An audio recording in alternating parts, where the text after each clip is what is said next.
Game of Thrones, Michael. Game of Thrones, Luke. You got anything you want to say? Well, I mean, it's just it's so awful, but it is kind of something that keeps on giving. In terms of I mean, there's just going to be so many opportunities for dissection. Yes, and that's really what matters. But it is just, I mean, how much do you know about how it ended?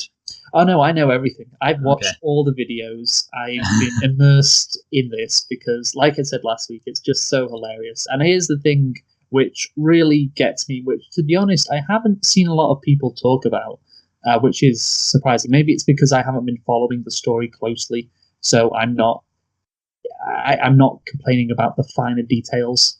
But the whole point to me of Game of Thrones, well, what is it called, Michael? It's like Game of Thrones. So it's a game, and a load of people are maneuvering politically to try and get on that throne. That's the whole point. And so how does it end? This guy, Bran, who apparently didn't want the throne, just being given it. It doesn't seem to make sense. And that, for me, is the really big issue with all of it. The whole point of Game of Thrones is it's a game, and they just awarded. It's like an award, the Award of Thrones. They just awarded it to Bran. I did I feel like I might have sent you a comment. Yeah, I did. I think I did. It was a quote from somebody, and they said it was I can't remember exactly what it was. It was they gave away the throne day old pizza or something like that. They gave away the throne. Is anyone want this? It is. Yeah, and also the way they've set it up is just going to be a disaster because it's everyone just votes. So I mean, there's political infighting in politics or in sports organizations. Particularly the Los Angeles Lakers recently. You have comparisons to Game of Thrones, it's like Game of Thrones with all this infighting and stuff. And that's what Game of Thrones is meant to be about. That's its central theme, its central point, if there is one. But then, it all ends, the finale, 73 episodes, 8 seasons, with this guy, like I said, just being awarded the throne because he's disabled. It's bloody affirmative action. That's what it is. Positive discrimination. So yes, I don't think it could have ended worse, Michael. I genuinely struggle to see how it could have. No, yeah, you're right. I mean, anybody else could have become king, but really, the only thing that would have been truly satisfying is if Stannis, the one true king, would have just showed up. Don't you agree, Luke? Well, I'll take your word for it, Michael. I don't know who that character is, but I'll take your word for it. Oh, Stannis. Stannis. Good old Stannis.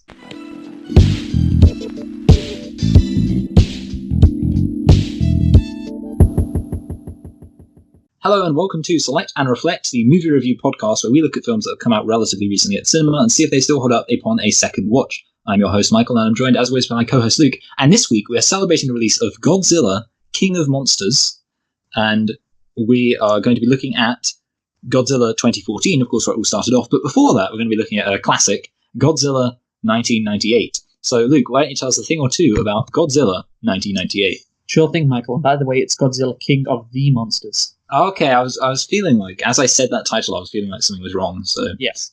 Anyway, so Godzilla 1998, or just Godzilla, is an American monster film directed and co-written by Roland Emmerich. The film is a reimagining of Toho's Godzilla franchise and is the 23rd film in the franchise and the first Godzilla film to be completely produced by a Hollywood studio. It was released on May the 20th, 1998 in the United States. Stars Matthew Broderick, Jean Reno, Maria Pitillo, Hank Azaria, Kevin Dunn, Michael Lerner, and Harry Shearer. And Michael, the budget, how much did this cost? I kind of hope it wasn't a lot, but I feel like it was probably a lot. So having said that, I'd probably rather guess too much than too little. But at the same time, I'm thinking inflation, 98. I want to go for 90 million.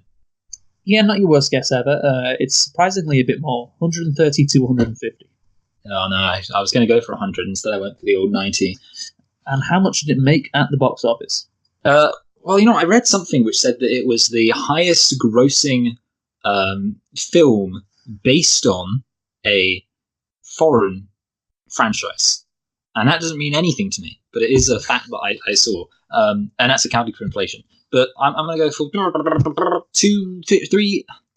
250 million. That's my just splitting it down the middle. 250. Well, it's quite a bit higher, actually. All right. $379 million. It does say on the Wikipedia page, though, it was considered a box office disappointment, though. So maybe they were expecting like $500 million from this. Yeah, well, I think this was made off the back of the success of Independence Day, which I think made bank. Yes. And because obviously Roland Emmerich directed Independence Day, so I guess in that sense they were like, oh, Roland Emmerich, he just makes films that make loads of money. But yeah. No. Anyway, so Luke, did you like this film? So Michael, I started off enjoying it because of how bad it was, but then it went from it's so bad it's good to this is just really, really bad and it's shit. So I think I can't even enjoy it overall on us. It's so bad it's good level. So no, I didn't enjoy it. Yeah, I'm kind of mixed on this film, and it's like three parts of different things. It's one part like there was an element of so bad it's good. One part there was an element of it's so bad it's bad. And for me, and this might be a controversial thing, there were a few moments where I was like, okay, yeah, I'm fine with this. Like, well, I'll be interesting to hear that. I really will. Yeah, I didn't consider it to be a complete unmitigated disaster. Although, having said that, there are a lot of caveats there. But no matter how many caveats there are always nitpicks. So, how many nitpicks have you got, Luke? Well, I just want to point out, by the way, this film is dedicated to Tomoyuki Tanaka, the co-creator and producer of various Godzilla films, who died in April 1997. So I'm sure him and his family will be very pleased that this movie is a lasting legacy to his work. Anyway, nitpicks. How many do I have? I think I have 7, Michael. Okay. Well, you know what, Luke? I mean, you encouraged me to put more of my nitpicks in the plot section because this film's so nitpick heavy. So that means I only have 2, but at least I'm going to get to say it first. Well, you know what, Luke? I cut things aggressively. So very aggressively. Number 1, the army. There's a report that's about to be on, which gives away all of these top secret things which this reporter has stolen, and the guy, before the reports come on, is like, hey guys, we better see this. And I'm thinking, how did they know that report was going to come on? And second point, maybe you'll say, well, they knew because, it has to be run past them or something. But then if they did know, surely they could have acted in order to stop it going on. So it's like, even if, and then secondly, he points out that the French guy, played by that guy who's famous, who's also French. Kyle's favourite actor. Yeah, exactly. He points out to the French guy that the car isn't in gear, even though driving automatic is an American thing, and as far as I know, every European country is pretty down with the old stick shift. So it, in that context, it doesn't really make sense why a French guy would not be, able to drive the car because it's not in gear. That's a good point. So, Michael, on further inspection, I don't actually have 7 nitpicks. I have 10. Okay. I think, by the way, I would have had 1, 2, 3, 4, 5, 6, 7, 8. I would have had 10. But I moved some of mine to the plot, which is fine because it means I get to bring them up during then. So, Okay, so my first nitpick, Hank Azaria. He is obviously the cable guy, the Kent Brockman of this world. He's incredibly dismissive of what the fuck is she called? I think it's starts with an M, but so that might be wrong. The actress's name is Maria Pitillo. I just want to make sure I got that right. Yes, Maria Pitillo. And as for the name of the character, it is Audrey Timmons. So, Audrey. Yeah, Audrey. So Hank Azaria is very dismissive of Audrey when she brings to him... You mean Harry Shearer? What did I say? You said Hank Azaria, which is... Oh. Imagine getting those two mixed up. They shouldn't both be on The Simpsons. What can I say? So yes, why is Harry Shearer so dismissive of Audrey when she says she knows someone on the inside of the investigation? He says he's the bad guy, Luke. That's why. He's the bad guy. He says this is the time for the big boys. Like, she just didn't have a great lead. Like, we get that he doesn't respect her, but come on, like, those are literally the best words that could have come out of her mouth. And he's just like, nope, not interested. This could be a massive scoop for us, but nope, don't care. I'm just going to go down in this elevator. Goodbye now. Next nitpick. How did the creature the size of fucking Godzilla manage to hide for multiple hours inside New York City? Not just New York City, Manhattan. Yeah, Manhattan. Nowhere else. I don't know. I mean, like, literally, it's at one point, Matthew Broderick says it's the perfect place for it to hide. I was like, what about, the Amazon? I thought he was referencing just from other things, like not other people. Other animals. Yeah, other animals, because of lots of tall buildings. But again, why does it need to hide? I don't know. Anyway, why... Okay, so there is this plot line with the mayor and his election and all that. Yes. But surely in a movie this size, the President of the United States maybe would be in this movie, would be in constant communication with the military. The biggest city in the United States is under attack. That's true, yeah. We're not like... I look like the military is like, we're not going higher than the mayor. We could go to the governor. No. We're not even going to the fucking senator. No. We're just talking to the mayor. That's it. No one. Well, you know what? It's New York City's problem. If they want other states and other parts of the government to get involved, they're going to have to let that Godzilla go and tear up Washington. Indeed. Okay, this one I really found funny. The military use a picture of a fish on their scanner to show where all the fish are when they're lowering Godzilla instead of like just an X. I don't know how they managed to get a fish up in their recon, but I just found that really funny. There's a big picture of a fish there on the screen. Okay, so the military keep on tracking Godzilla, but obviously on the recon. But if they can do that, how do they keep losing him? They keep saying, "Oh, we lost him." I never got that. They never explain it. No, they don't. Yeah. Okay. So in a scene where Matthew Broderick and Audrey keep on referring to Godzilla as a he, even though Godzilla doesn't have a dick, as we can see from the underneath shots, and Godzilla is pregnant. Yeah. I don't know why they would think he is a he. I find that funny. It's like, you imagine a woman goes into somewhere and they're like, he's pregnant, and the woman's like, no, I'm a woman. Like, yeah, how can he be pregnant? She's like, I'm a woman. It's not a mystery. Yeah, literally, they've just decided that Godzilla is a man, and then they're shot. It just makes no sense. Yes. Also, Audrey doesn't care about when Matthew Broderick says maybe it can reproduce asexually, and she says, "Well, where's the fun in that?" Not noting the danger of what that could mean.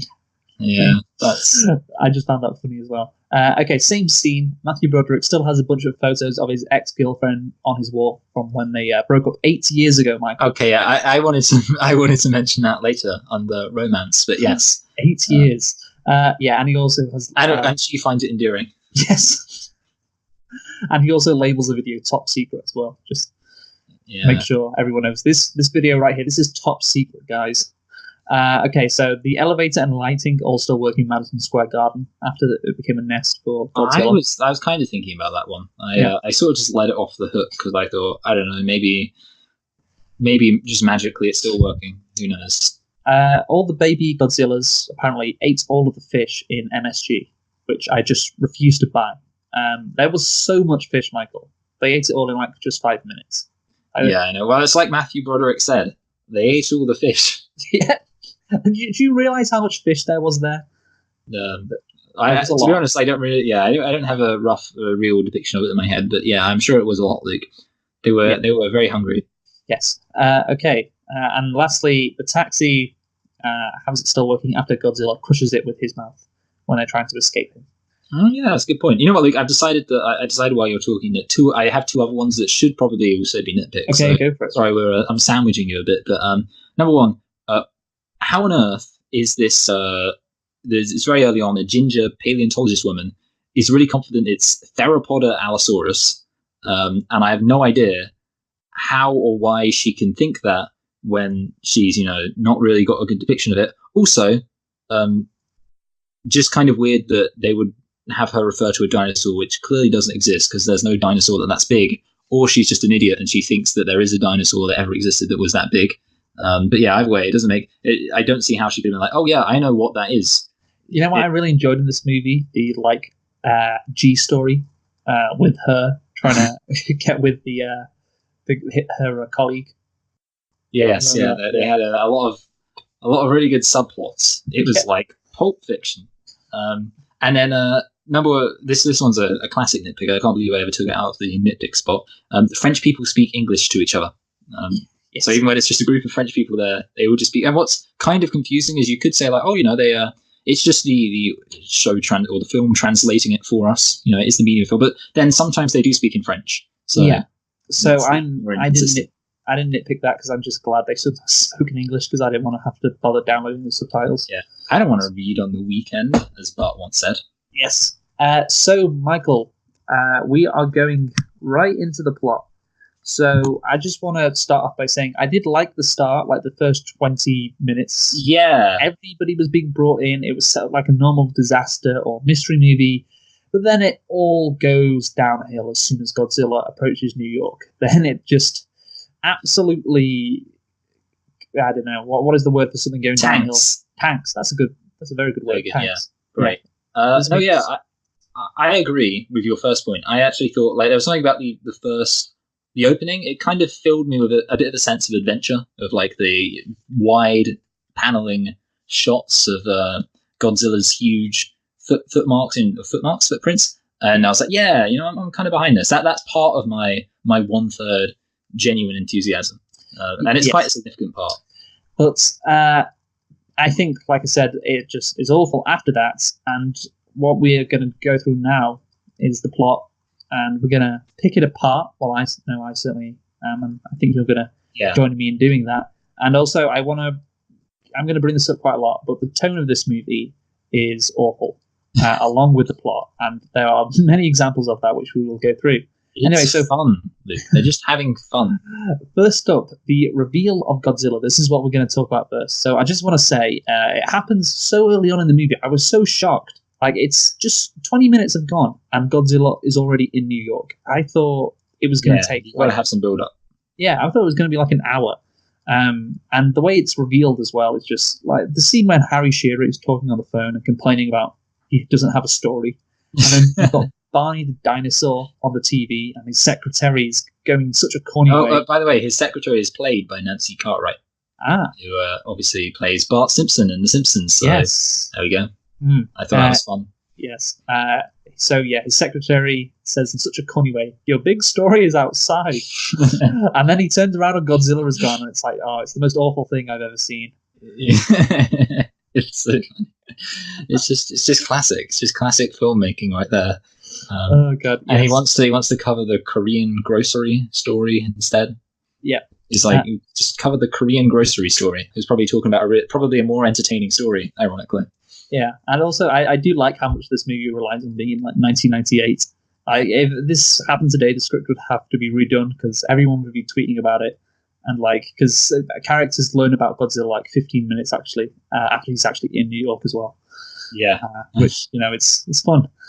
Anyway, so Michael, I just want to focus on why Godzilla picks New York. So there is a reason given, and Matthew Broderick says it's an island. And can I just say, that is just such an awful reason. You can't even tell it's an island. I don't know if you've ever seen a map of Manhattan. No, yeah, I have, yes. Yeah, it's not actually a proper island. It's more like a delta. Yeah, so there's a river that makes it an island. Yeah, I think the technical term actually is an islet. That's the word for an island in a river. Well, we're getting very technical here. But yes, it's not even a proper island, basically. And why does he go in that direction in the first place? Yeah, because we know. I mean, it's worth noting where is Godzilla from, and what ocean is he from? Yeah, so he's from the Pacific Ocean. Yes, and it's just so hard to find an island in the Pacific, isn't it? I mean, I think about it. How far would Godzilla have had to swim in order to get here? He'd have to have gone past a decent number of islands. To be honest, he just stopped off in one of those islands in Antarctica, one of those islands nobody cares about. Everything would like South Georgia and the Sandwich Isles. Yeah. That's or the Falklands. Nobody cares about those. Bit touchy that. No. So yeah, Godzilla. He's in Panama, I think, and then he goes through the Caribbean into the Atlantic, which means he must have swum past a bunch of islands, as the Caribbean islands, or referred to as the Caribbean islands, and he decides he's gonna end up in New York. So again, I don't know. There's no explanation for it why he picks New York. But anyway, he's in New York, and it's with 20 minutes gone in the movie. I mean, I guess you could have him go to New York, but after an hour, there's some suspense of, where he is, and there's fleeting news reports of sailors being drowned, to build up suspense. But yeah, just really shit. And then Michael, Hank Azaria, he gets called a retard. Get back here, you retard. Yeah. Classic. So this scene was, or this segment or whatever, it was awful, Michael. It was like how I described how Harry Shearer learns about Godzilla, or doesn't learn about Godzilla rather. This scene is awful. He does this stupid thing where he stands still and screams as the monster is about to step on him. I know. I just hate it so much. He has like 5 seconds to move 10 yards to the left or right, and it's not like the thing snuck up on him either. He was walking towards him like pretty consistently. Matthew Broderick is guilty of this too later in the movie, but yeah, it's people really don't have that much of a sense of self-preservation in this film. No, they do not. That is pretty. That is an understatement. Yeah. So, you want to talk about anything else about the reveal of Godzilla in New York? I suppose I'll say one thing. Okay, this is actually it's a positive, Luke. You ready for this? I mean, it's kind of this could fit into lots of places, but I'm going to put it here. I will say, and this will become relevant, particularly when we move on to Godzilla 2014. I did like that Godzilla was slightly scaled down in this film compared to a lot of other Godzillas, mostly because it did make it feel a bit more like actually comprehensible. I watched something. It was an infographic showing like the different sizes of Godzilla in various films, and there's actually a big jump down to Godzilla '98 because he was made significantly smaller, and obviously it's a very different Godzilla, as we'll get into later. But I will say I did like the fact he was smaller, and obviously that will become relevant throughout the film, or it plays into it throughout the film. The fact that it's slightly smaller, so it's slightly more comprehensible and like relatable for the characters rather than just being some giant foot sweeping past them. He does actually put his little head down and go, "All right, my name's Godzilla."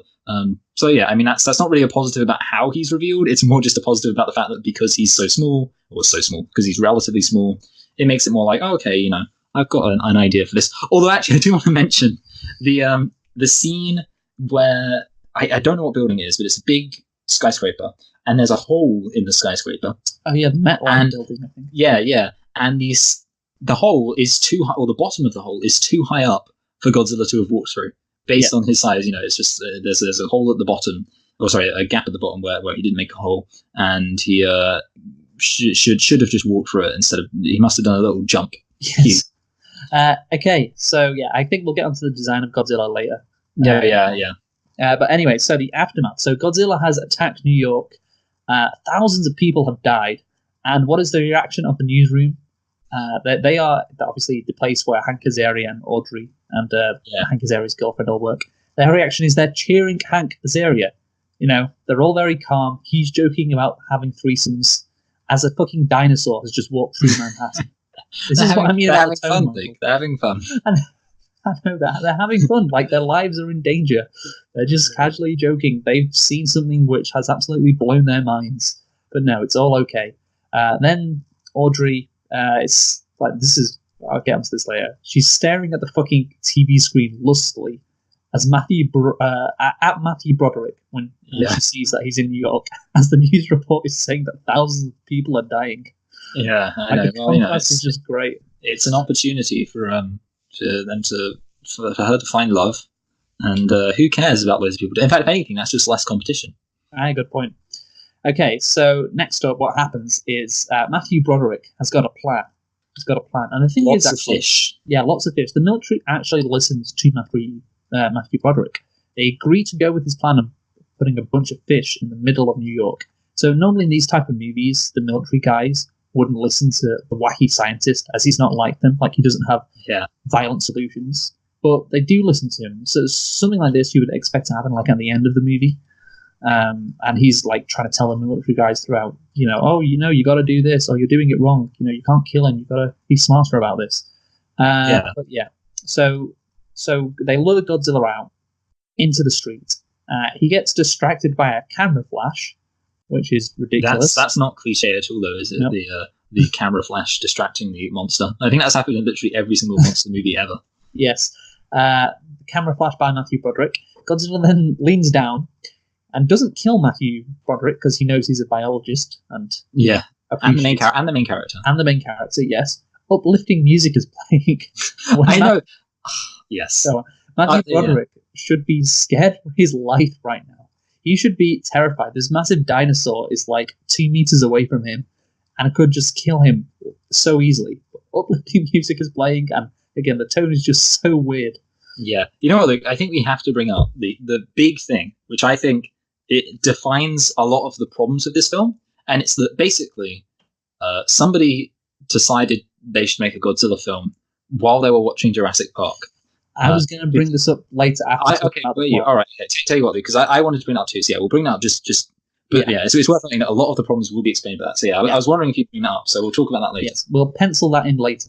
But that explains like a lot of this stupid whimsical stuff. So yes, exactly. Okay, so right, Godzilla, he's starting to eat the fish. Then you realise, like, oh shit, the military haven't actually got a plan of what to do next. They just say, like, fire at will. Like, they don't prepare a bomb or anything bigger. They just have a bunch of guns. Yeah. I mean, I know the US military is incompetent, but I don't think it's that incompetent, surely. I love this. Then this guy who's trying to shoot Godzilla in a fucking plane, he destroys the fucking Chrysler building. And then he just goes like, oh, damn. Yeah. Like, you destroyed one of the most famous buildings in the world. And you're just like, oh, shit. I love that so much. I'm going to get fired. Oh, God. Imagine being the guy who did that. Well, at least it wasn't the World Trade Center, eh? I know, yeah. That would have aged well. Then Godzilla somehow outsmarts the helicopters by hiding behind a building. And then he decides... Or maybe the helicopters just outdumbed Godzilla. Did you ever consider that? Maybe, that's a good point.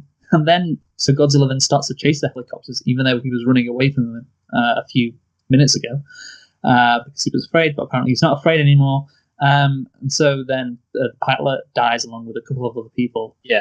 Well, the best scene is when one pilot thinks he's okay, and Godzilla comes up somehow from like underneath him. Yes. Which means Godzilla must have like gone prone and kind of just pulled along, and then just gone, okay, this is gonna make for a good epic shot. Is the drone there?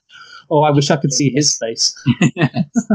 Okay, and then after this happens, after like the pilots die, there's jovial music playing right after, and Matthew Broderick. They're having fun, Luke. Yeah, Matthew Broderick makes a quip about feeding him, like Godzilla, like, oh, all we did is feed him. Yeah. Like the tone is just so off.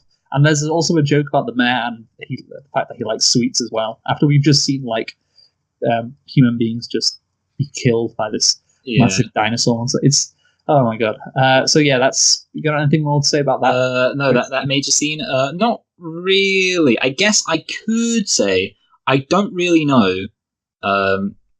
I think it was a poor choice for Matthew Broderick to take the blood sample or flesh sample or some kind of fluid sample from right in the middle of where the fish are. I would think he should get it from outside of where the fish were, and that way you might get a slightly cleaner sample. But that's very minor. It could have been a nitpick there, Michael. Yeah, no, it could have been. I just came up with that on the spot because you just asked me. So there we go. Yeah. So and afterwards, Matthew Broderick, he has a conversation with his love interest, Audrey. Okay, I've got something to say about this actually. Oh, Okay, yeah, you go first. Well, I was just going to say, I think it would be better to... Yeah, actually, let's mention it now. Go on. You talk now. Well, this isn't really about romance. Romance. I wanted to... I've got two things which used to be nitpicks, but I decided to not make them nitpicks. So first of all, Audrey wants to kind of know, wants to get an in with Nick. She's got this lead, she's got this brilliant idea, and then Nick makes a relatively inoffensive comment. Wait, who's Nick? Is that Matthew Broderick? Yes, his name, I think, is Nick. It's Nick Papadopoulos, but yeah. Yeah. Okay. Good. Hot Pockets. So I'm going to call him Nick because I do remember his name, but I understand the desire to call him Matthew Broderick. And I probably will. The reason why I've just got Nick written here for my note here, so that's why I'm remembering his name's Nick. She wants to get in there so she can get this top secret thing. She's got this in, and it's going to be her big break. And then Matthew Broderick makes a relatively inoffensive comment. She says, I've changed, or some people have changed, and Matthew Broderick says most don't. And then she says, I'm sorry you feel that way. And she goes to walk off. And I was thinking, okay, so she wants this big scoop, this big lead. She's got this once-in-a-lifetime opportunity with, someone she knows personally. She can get this report from them. And because he just said something which wasn't even like that dismissive or mean of a thing to say, and she's like, sorry you feel that way. She walks off. And if he hadn't have gone, hey, sorry, I didn't mean to say that, she would have just walked off, just kept walking. And eventually she would have gone, oh, shit. Yeah, I know. It's like she walks a block and she's like, oh no, shit, I have to talk to him. Oh no, yeah, I forgot that's the whole reason I came here. I was going to talk about that bit later. Okay. In the, I guess, her acting, because I think that's something that needs to be mentioned when we talk about the characters. But anyway, so obviously what eventually happens is Matthew Broderick gets kicked off the project after, obviously, Audrey stole something from his tent. It was the video. And I think it's kind of questionable he gets kicked off because he's an expert and it didn't really harm their operation that much at all. Oh, yeah. You probably want him around and nothing really happened. But maybe the real reason they kicked him off is because of his joke after all the soldiers were murdered. Like later on there's a scene where someone said, hey, when he said that we fed him line, did that seem like it was kind of in poor taste? I mean, he's not in the military and we just saw lots of our comrades, get killed. Yeah. No, so maybe we should kick him off next opportunity we get. He says it to an army guy. And like the army guy, he could have said, "What the fuck, man? That was my friend who just died." He could have said, said, some "Fucking respect." He could have said, "Just fed. I assume you're talking about Eddie. You might want to show a bit of respect. That guy gave his life saving ours." And then Matthew Broderick would say, "Then his problems are over. My point is that animals don't hunt if they're not hungry." And then what's his name? Vincent. Oh, Vince I know. Vaughn. Vincent Vaughn. Yeah. I always think when I hear his name, Vincent Van Gogh. Yeah. Vince Vaughn shows up and says, "No, only humans do that." That's from Jurassic Park: The Lost World. That's great. So anyway, okay, so I can kind of believe that Matthew Broderick got kicked off the operation because it's top secret, I guess. But okay, after that, Audrey goes to confront him. She magically manages to find him. Yeah. Or he's just getting in a taxi right next to the phone booth that she's in, and Matthew Broderick doesn't seem mad at all. He just doesn't care. Like he's having fun. Yeah, like this woman who left him without a call, after 8 years turns up and immediately betrays him and gets kicked off maybe one of the most important things in his life in terms of work, and he just doesn't mind. Like he's just cool with it. I think it's unhealthy. He's going to have a breakdown at some point later on because he just doesn't know how to deal with his rage. Oh my god, he should also maybe he shouldn't have said all the stuff to Audrey. Like maybe he should have said, "What I'm telling you is off the record," because according to as far as he knows, she's a reporter. Yeah. You fucking moron. Yeah, so he should have been fired. There we go. Yeah. Doesn't it occur to him maybe just say, "Oh, this is off the record, by the way." He's meant to be smart. He's in the Nuclear Regulatory Commission or whatever. So after that, Matthew Broderick gets kidnapped. This is shades of. Sorry, I just want to say that shades of Venom. In Spider-Man 3, kidnapping Mary Jane. Oh yeah. I like it. Yeah, that's what it reminded me of. But anyway, what do you want to say? Yeah, I want to say so. Throughout the film up until this point, you've had this weird French conspiracy thing going on. Yes, and it's just been really confusing for the whole time. There've been all of this stuff has been going on. You just had some guy be like, "Croissants? You call this coffee?" And you're just like, "What's happening?" So I guess eventually it does stereotype. Yeah, no, yeah. Yes, exactly. Eventually it does get explained after... I was thinking, okay, so you know how Hank Azaria stalks Matthew Broderick in order to go convince him? It makes so little sense. Yes. And I was thinking, you could have fixed it so easily by having Audrey realize, oh no, I've made a huge mistake, I've got to go. And then she finds Hank Azaria and she's like, come on, we got to go to the airport to help him, follow that car, we got to go help him. And then that would make so much more sense than just Hank Azaria goes, who's this buster think he is? This person I've never met before who dated her 8 years ago. Who's he to leave her? I'm going to go follow him in my car and then just stop at the airport and go, hey, we've never met, but my friend, or possibly even the friend of my girlfriend, she likes you. So who do you think you are? Yeah, so Hank Azaria, he tries to follow Broderick. He's got no motivation to do so. Nothing has happened in the movie to suggest he will do this. It's so weird. So he sneaks up in the warehouse, by the way, and looks inside. And I'm also thinking, how do you know a lot of shady stuff is going on? Why don't you just walk in the entrance? No. Maybe it's his reporting instincts. Maybe. Yeah, also, he is just generally quite good at espionage. He comes back, he's able to give a perfect explanation of everything the French people said. Yeah, and he didn't get seen by these, special service. Mm-hmm. So Matthew Broderick gets kidnapped, and he also decides he's going to commit treason quite casually. Yes. I don't know, maybe the US government wouldn't mind if he's working with the French Secret Service, since the French and the Americans are allies. But he does go along with the plan with no hesitation at all. Well, he always wanted to join the French Foreign Legion. That's just. Is that true? I mean, it's a classic. Yeah. I was expecting the French guy, by the way, to be a bad guy. Like, he's trying to steal an egg, and he's not actually French Secret Service, but he's working for some criminal that's hired him, that knows about Godzilla or something like that. Oh yeah, I never thought about that, but yeah, that would be interesting. That's what I was expecting, because it was that would have been I guess not a nice twist, but a twist I would have expected. But no, it's just really boring. It's just like, yeah, he's a regular guy. Well, maybe the twist was that he wasn't a secret, or he didn't have ulterior motives. Oh my god, it completely subverted my expectations. Yes, exactly. Jesus. No, so I was expecting when they got in the nest that he would be like trying to steal one. And they were like, oh, sorry, I have to do this. Like Billy's character in Jurassic Park 3. Where he steals the raptor eggs because, it's very well set up because Alan, because they need to do the dig, but they don't have enough funding. And Billy's really upset because he's, a young paleontologist. He's like, gee, Dr. Grant, are we ever going to be able to get enough funding? And then obviously they go along. And then it's later on revealed that Billy stole one of the raptor eggs on the island so that he could sell it so they could continue to fund the dig. So he's a bad guy, but he has a heart of gold. Like Aladdin. He was also in the prequel Billy and the Clonosaurus Rex, right?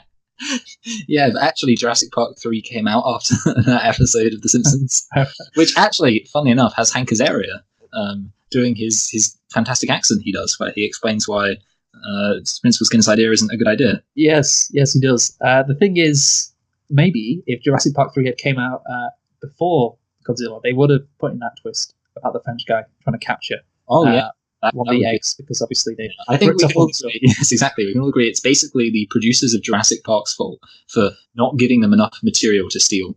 Yes, exactly. Anyway, moving on. Yes, so Hank Azaria and Audrey decide to go into the subway system to film Matthew Broderick to prove that he was right about the eggs.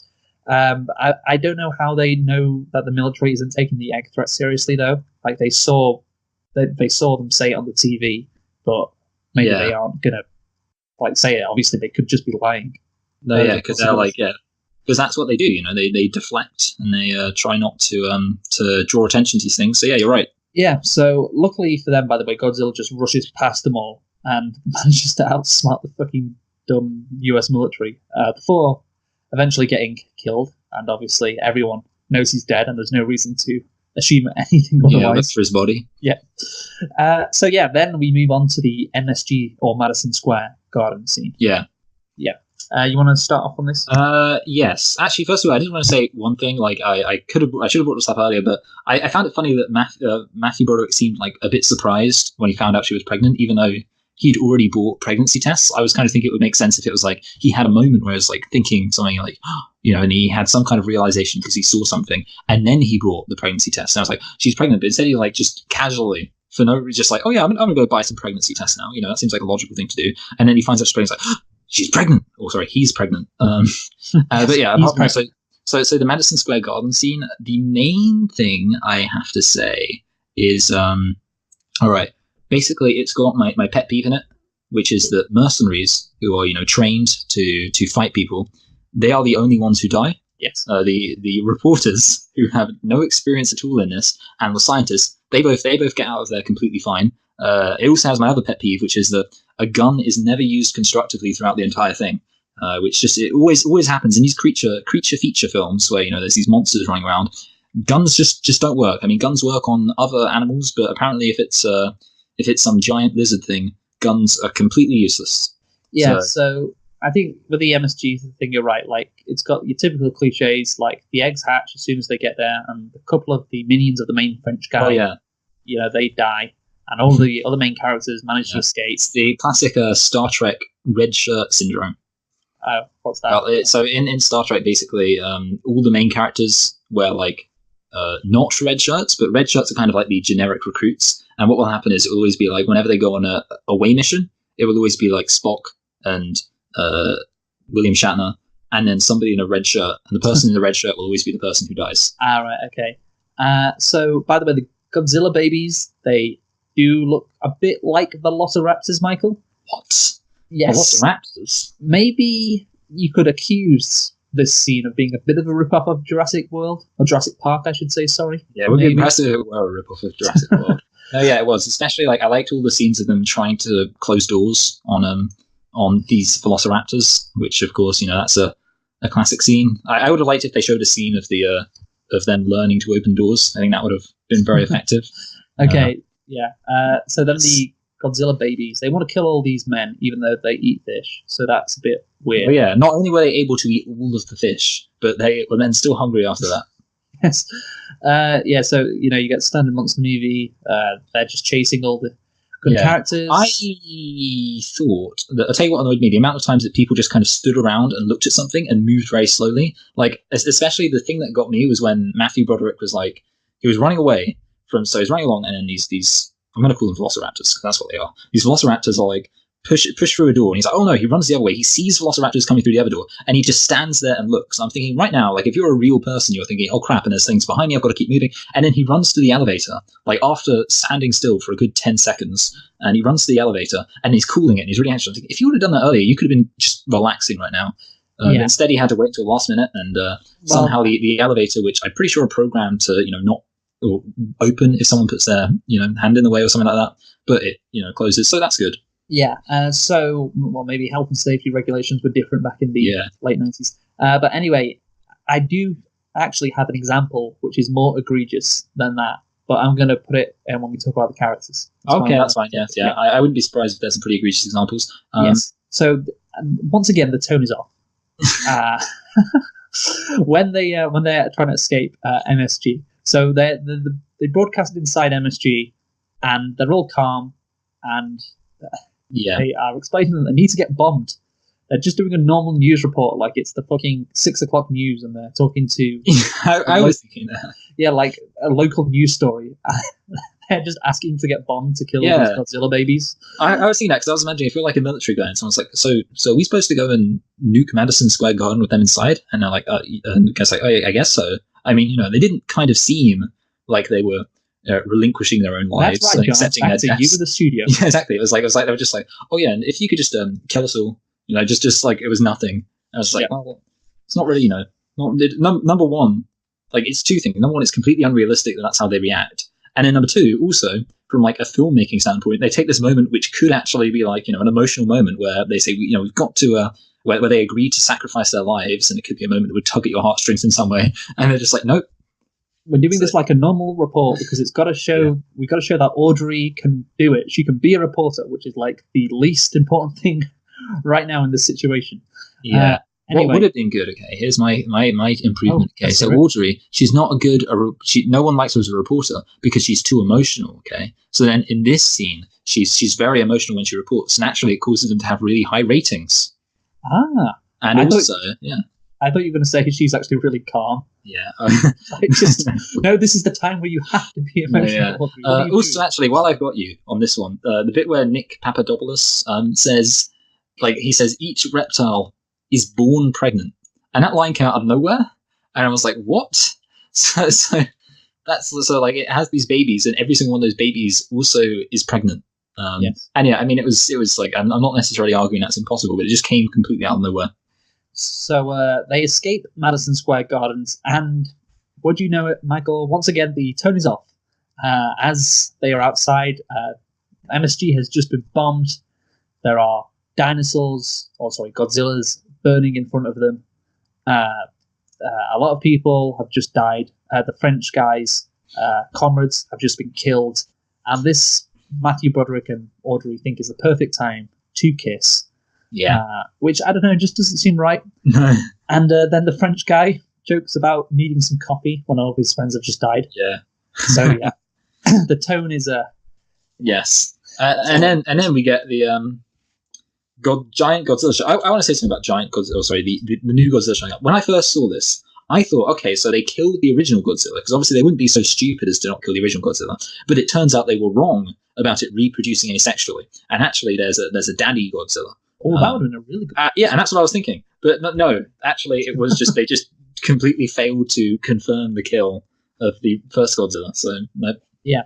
Obviously Godzilla. It turns out he isn't dead. What a shocker! Yeah, he chases them, and in first of all, he looks like really sadly at his dead children. You know what, Luke? I mean, let's just pretend that the thing is, basically, when you're dealing with these asexual things, gender doesn't really exist, so we can just use any term we want to refer to any pronoun we like. Matthew Broderick, he's a biologist, but he works for nuclear. What is it? Nuclear Regulatory Commission. Yeah, wouldn't you have physics people? Yeah, that's a bit weird. I don't know. Maybe there's like a kind of crossover. Yeah, like maybe. Like molecular biology. That's like a crossover between chemistry and anyway. So yeah, the dinosaur's really sad, and you think this might be a moment of tenderness, but then it decides to. Then they've got the scene where it's like, what should we do now? And it's like, I think running might be a good idea. So bad. So he chases them in a New York taxi cab. The scene blatantly rips off Jurassic Park in an even bigger way than it did in the previous scene. Obviously, a reference to the first Jurassic Park when T-Rex is chasing them in that Jeep. Yes, must go faster. Yeah. In fact, actually, wait. Roland Emmerich also rips that off in Independence Day. Literally, when because obviously Jeff Goldblum is in Independence Day, and there's a scene in Independence Day where they're being chased by an alien, and he's in they might be in a helicopter, but anyway, they're being chased by the spaceship, and Jeff Goldblum says, "Must go faster." So. Maybe it's not a rip-off. Maybe it's just a reference. Yeah, I think in that case you could probably say like, oh yeah, it's a homage. But then obviously in this, no. Yes, no. So then they kill Godzilla. Everybody's happy. I guess the death of Godzilla is fine. There is no sequel. Oh, sorry, I've got a good one for this. So apparently the Brooklyn Suspension Bridge can support the weight of Godzilla, not just walking on it, but jumping on it. So he smashes through it and he's walking on, and then he jumps onto one of the towers and then jumps down off the tower. So you think that's a lot of force jumping into the Brooklyn Suspension Bridge, but apparently it's fine. So there we go. It's great. Yeah. Like I said, apart from that, I think the death is fine. Like he gets trapped in suspension cables and then he's blown up. So it's kind of Although actually it is a bit like they kind of make it seem a bit sad when he's dying, and then suddenly. Oh, I was going to talk about this next, Michael. Okay, yeah, that's good. So, and obviously they think they're going to get a sequel, which is funny. I always love it when that happens. Yeah, it's great.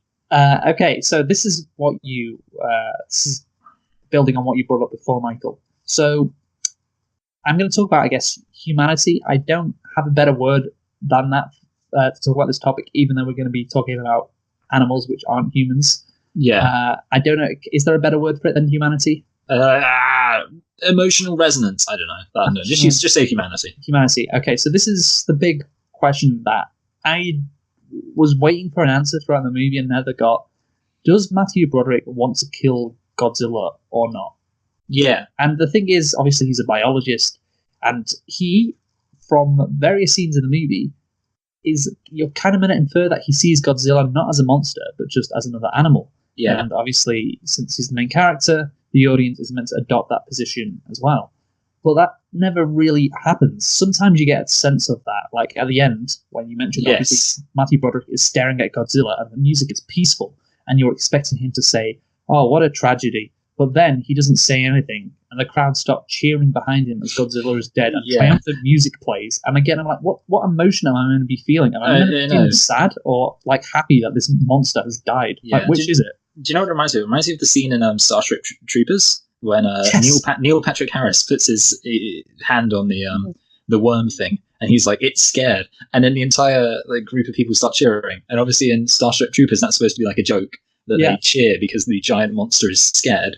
But in this, it's like literally unironic. It's like it's dying and it's horribly, bleeding out in pain, and it's just a defenseless creature that's been killed by us, and everyone starts cheering. Yeah, and literally, Michael, I was thinking of Starship Troopers as well. Like, I was thinking, like, when the triumphant music was playing, I was like, this is Starship Troopers. Like, yay, this monster's dead.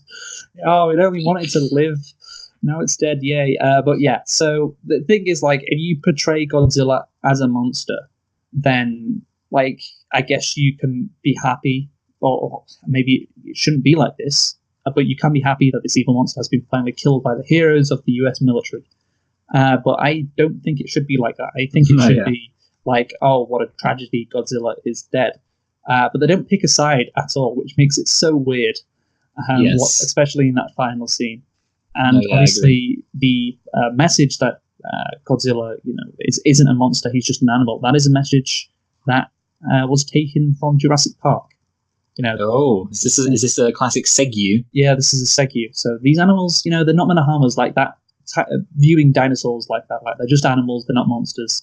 But obviously, this movie kind of wanted to do it sometimes and didn't want to do it other times.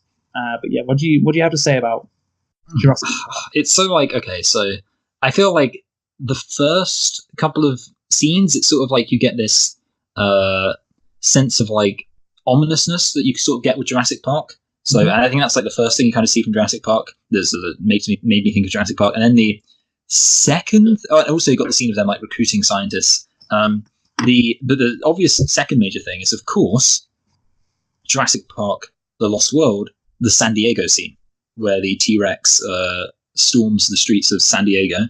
And of course, there's, chases those Japanese businessmen. Exactly, yeah, which is like a reference to obviously Godzilla. That doesn't really need to be said, but yeah. So you got that entire concept being used, and then I think the music was very reminiscent of Jurassic Park at several points. And speaking of music, and this is the one we've already sort of mentioned, which is the moments where the music swells and you get this sense of awe and wonder at nature, which of course we see in every single Jurassic Park film.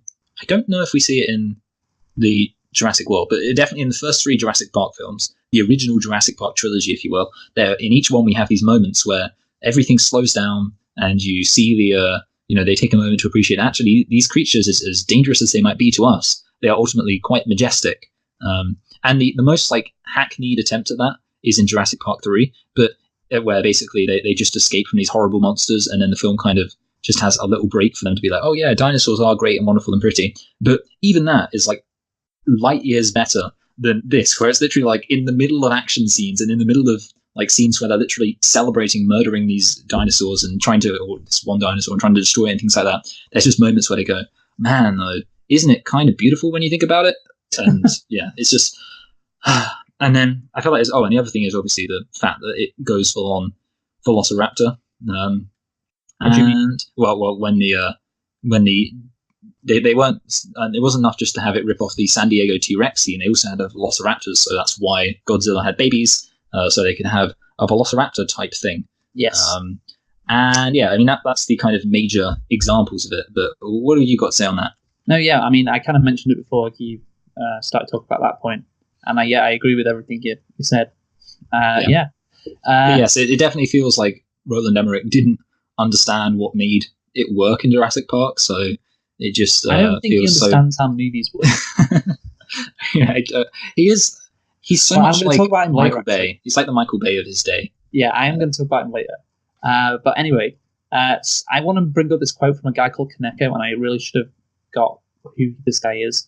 Okay. But he's important. I think he was a critic or something, but he's Japanese. Kaneko pondered on the treatment the character, which is Godzilla, was given by the studio, stating, "It is interesting that the US version of Godzilla runs about trying to escape missiles. Americans seem unable to accept a creature that cannot be put down by their arms." So, yeah, I can see that, yeah. And there's a classic quote, I think it's from Tumblr, where someone said, it's weird how in America, radioactivity creates superheroes, but in Japan, radioactivity creates evil monsters who try and destroy everything. And someone was like, it's almost as if America and Japan have very different narratives when it comes to the use of nuclear power. Yes. Or nuclear energy.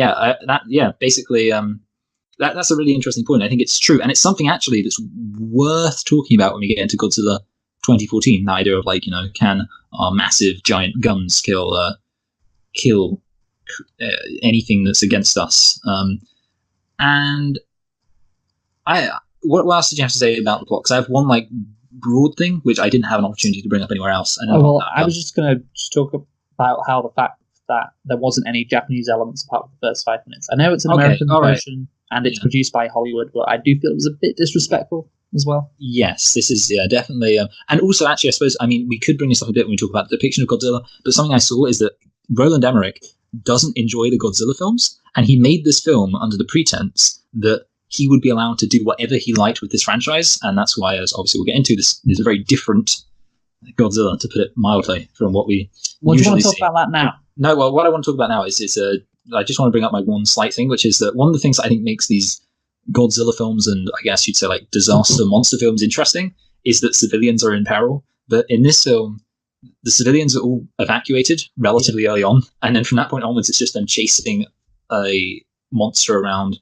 or maybe not a monster, an animal around in a abandoned city. So it's like, okay, well, and obviously I'm not asking for Man of Steel with loads of civilians dying, but it actually adds consequences. It's like, oh no, it's actual danger. But to be honest, like nobody's really in that much risk.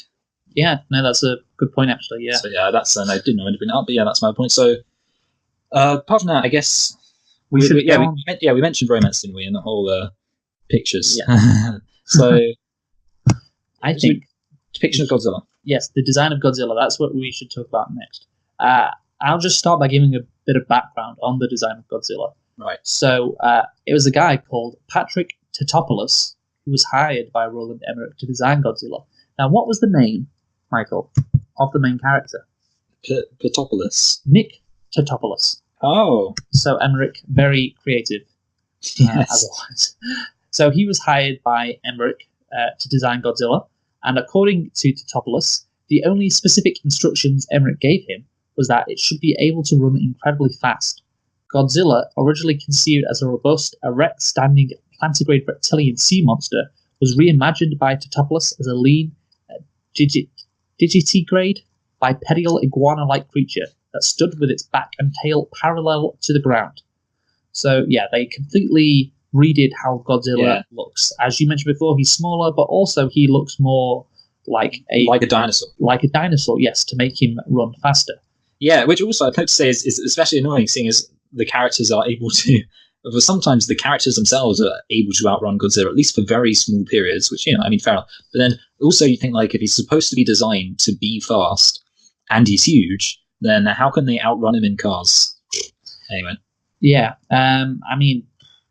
Maybe, what can the taxi get up to? Like 50 miles an hour? Yeah, no, it's always the classic because obviously in Jurassic Park, they can hardly outrun a T-Rex in a car. And you got to think, like, anyway, yeah. But I don't know. I guess, like, the other thing is there's, like, this implication in this that Godzilla is just a radioactive lizard. That seemed to be implied by the opening segment where you had these lizards and then you had that juxtaposed with nuclear blasts, which is obviously a completely different origin for Godzilla, because in the original idea is Godzilla's like this ancient creature who's awakened by nuclear power.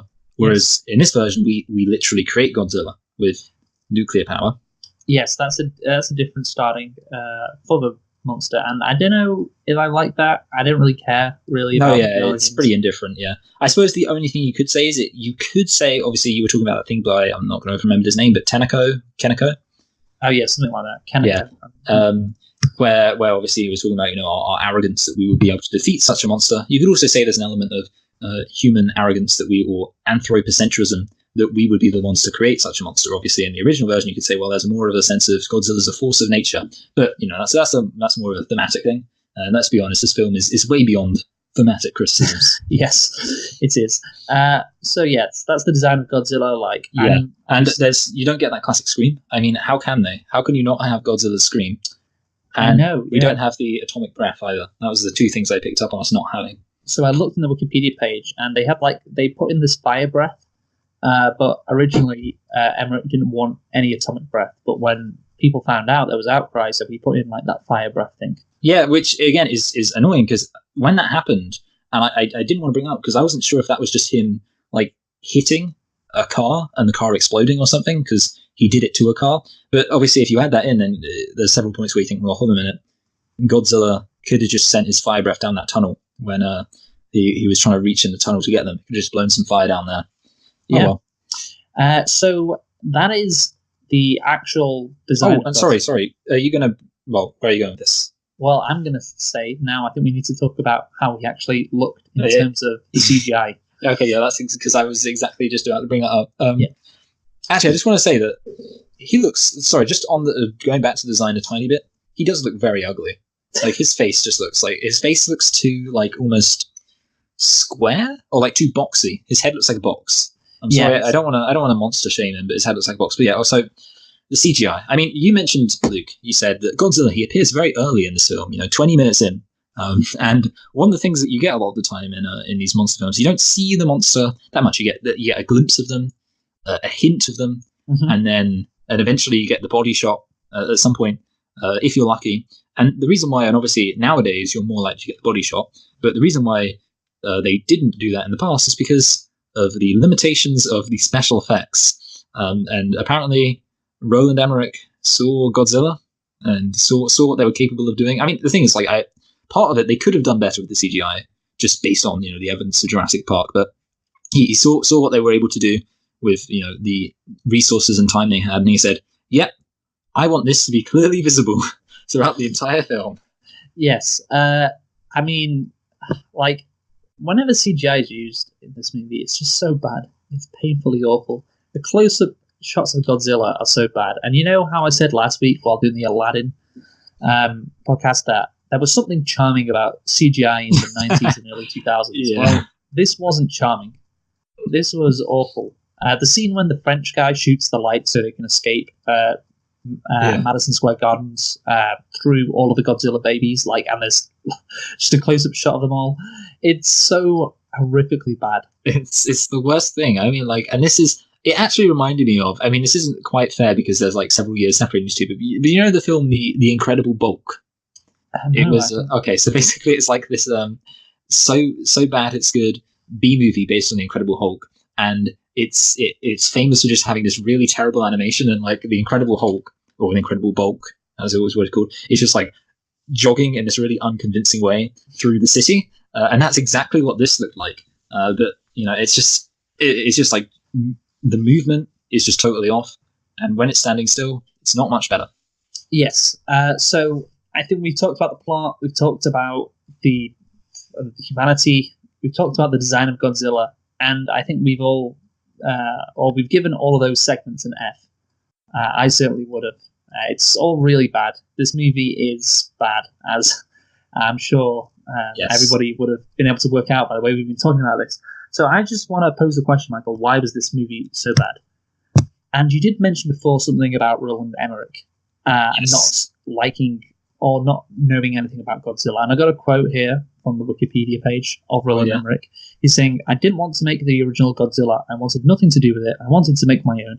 We took parts of the basic storyline in that the creature becomes created by radiation and it becomes a big challenge. But that's all we took. Then we asked ourselves, what would we do today with a monster movie and a story like that?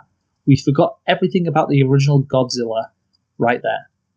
And acknowledging what he was told were flaws with Godzilla, Emmerich admitted he regretted having to direct it. He stated that his lack of interest in the previous Godzilla movies, the short time he promised it would take for him to complete the film, and the studio's refusal to screen it for test audiences were all factors that may have negatively affected the quality of the final product. So yeah, it seems like Emmerich wasn't at all interested in this at all, which... why would you even sign on to it if you're not interested in Godzilla? You know what it reminds me of, Luke? It reminds me of how the showrunners of Game of Thrones realized about halfway through that they weren't interested in carrying on making the Game of Thrones film. So rather than handing it over to somebody else, they decided to just end the whole thing prematurely while putting virtually no effort into it so they could get those Star Wars bucks. Yeah. But yeah, it is crazy because obviously, you'd think there are people who have a passion for this. But, I guess...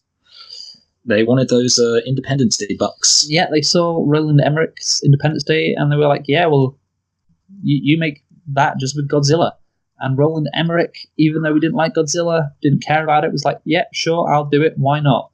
I don't know how this movie was conceived, really.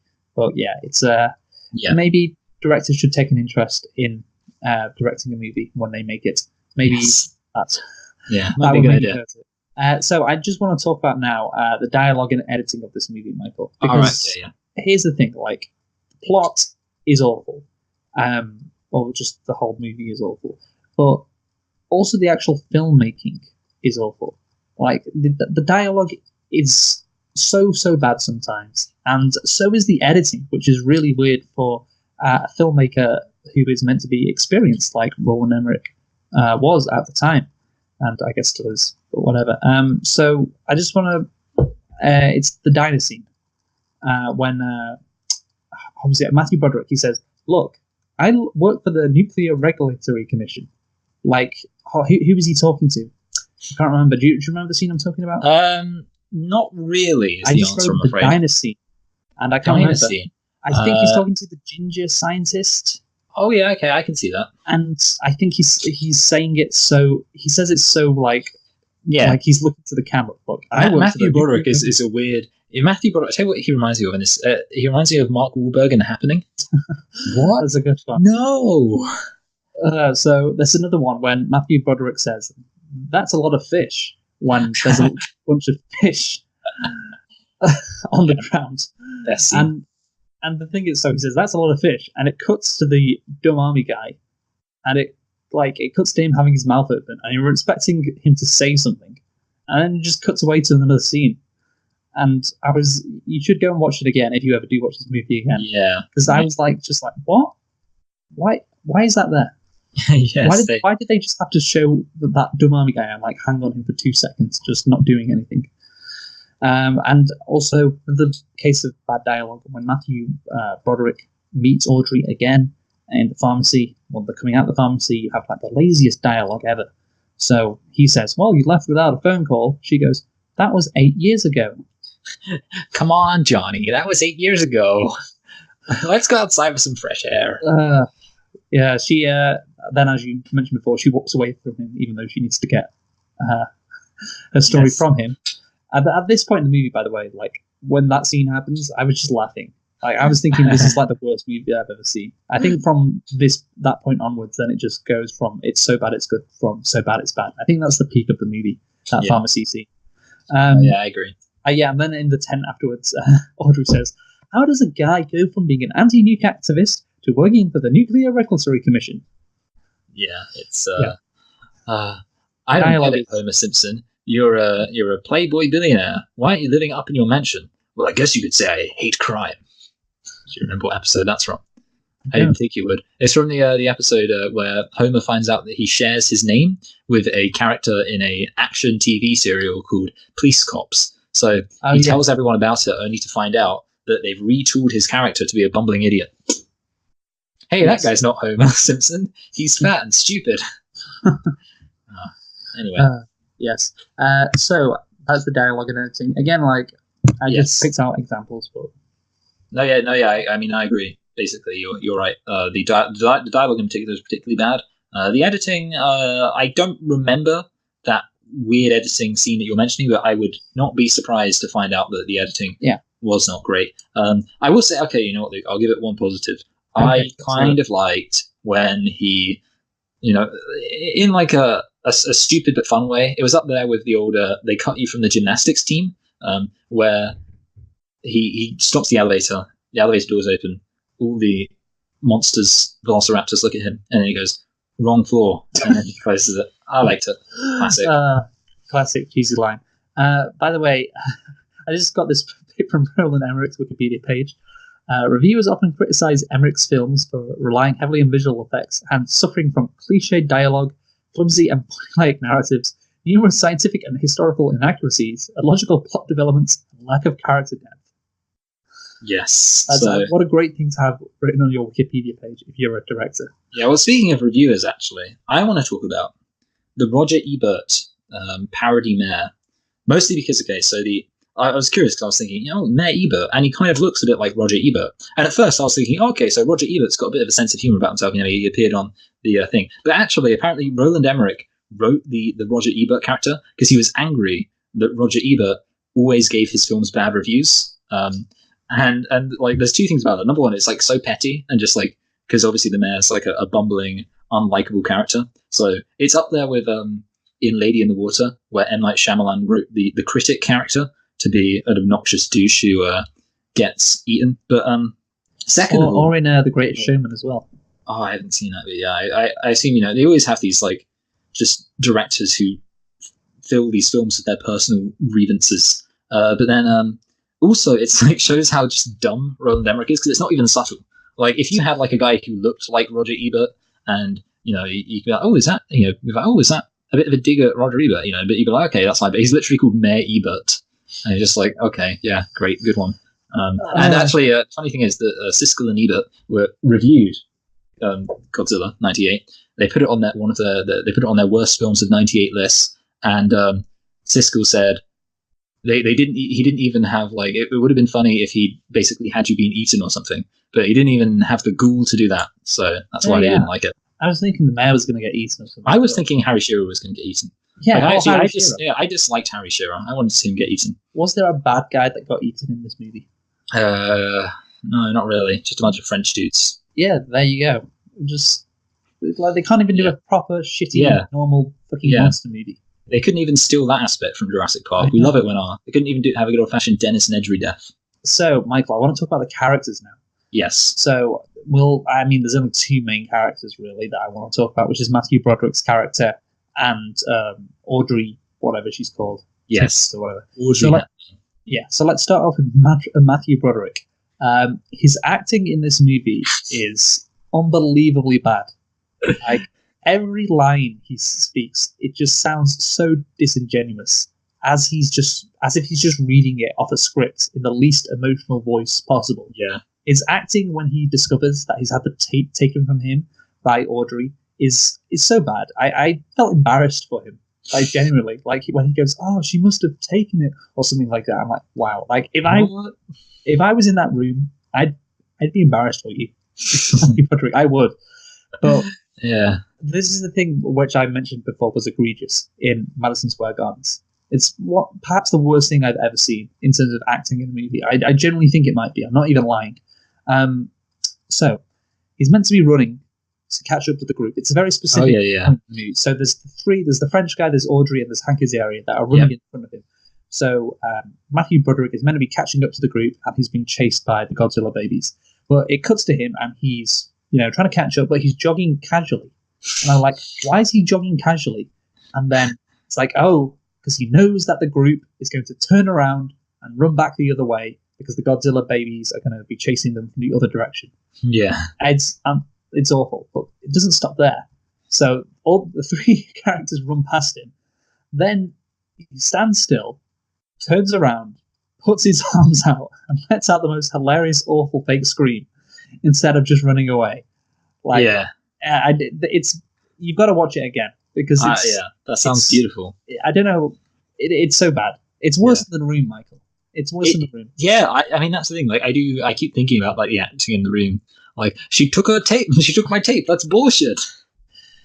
How was that the best take they got when he's jogging, and then you can clearly tell that he's only jogging because he knows he's going to run the other way in like 2 seconds. Yeah. Oh my god, and also, I mean, the fact that they were able to, the fact that he had a head start on them because they were, going the other way. He didn't even have it. He didn't even take advantage of that and get ahead of them because he let them run past them. Because he stops and stands still and just screams. Like, puts his arms out. Like, that's what he does. That's what he uses the time to get. It's so bad. Like, he should have won a golden raspberry just for that scene alone, like his co-star did. What's she called again? The woman. I mean, sorry, the character's name. Maria Pitillo as Audrey Timmons. Yes. So this character, Maria Pitillo, she kind of looks like a discount Meg Ryan. Oh yeah. Yeah, that's why I got the sense of like when she was being cast, it was like, oh, she kind of looks like Meg Ryan. Maybe she could be, our Meg Ryan or whatever. But yeah, she's awful. Her acting is so bad, and at least Matthew Broderick, I've seen him act good in other movies. Yeah, but I just I don't know how this woman got cast. I just looked on her Wikipedia page. She's been in like nothing or no major roles. This was her like only major role ever. So I don't know how she got cast for this role. I think the most egregious, well, actually there's several, but when she's gawping at the TV when Broderick is on it, and he says, he looks so handsome on TV. It's so bad, Michael. It's so bad. And then when she's apologizing to him, when she gets him fired, and then she says, "Is it because of me?" And like her act, I mean, I noticed. I picked up on how ridiculous that was. Like, was it because of me? Like the way she keeps on like kind of smiling when she's being sorry, like she like goes into a smile for half a second. It's so bad. I don't know how you can be an actor and like do that. Like you just take some rando off the street. They could have done a better job. Also, her acting when she's trying to convince the guy to put her on live on air is hilarious as well. And yeah, she fully deserved her golden raspberry. Well earned. Well earned. Yeah. You got anything to say about those two? No, I didn't want to say actually. I thought that Hank Azaria's character was kind of fun. Oh, he was fine. He was your typical comic relief. So, yeah. Whatever. That's the thing. Like he makes some comments which are like comic relief, and comments that I guess you would normally criticize for being out of, or I would criticize for being like the wrong tone. But essentially, since he is the comic relief, I'm more okay with that. Like when they're getting chased by the baby Godzillas, and they go into the Knicks changing rooms, and he says, "Well, this is where the Knicks shower and stuff." Yeah, it's like I can forgive it more because it's coming from him, because he's the comic relief. Also, I like that he didn't actually sound like any Simpsons character I could immediately recognize. Harry Shearer was really hard. It was just like I was just thinking of Waylon Smithers the whole time. Really, Waylon Smithers? I think Brockman. Okay, see, I think it's kind of weird because I think that Kent Brockman has a slightly different intonation, where like his resting voice sounds more like Waylon Smithers than. No, seriously. There was this scene in which a group of characters were staring at the TV, but it hadn't cut to the TV yet. And you thought they were watching The Simpsons? I thought they were watching The Simpsons, or I thought it was going to be Kent Brockman, because I literally thought, oh my god, that's Kent Brockman. And then it cuts to Harry Shearer. I'm like, oh, right, yeah. That makes sense. But yeah, I literally for a second was like, fuck it, that's Kent Brockman. Why am I hearing Kent Brockman in a Godzilla movie? So yeah, that was my thoughts on him. No, yeah, I got you.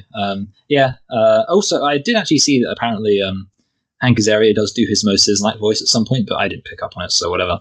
No, I can't. Anyway, no, yeah. But yeah, we should probably. Have you got anything else to say? No.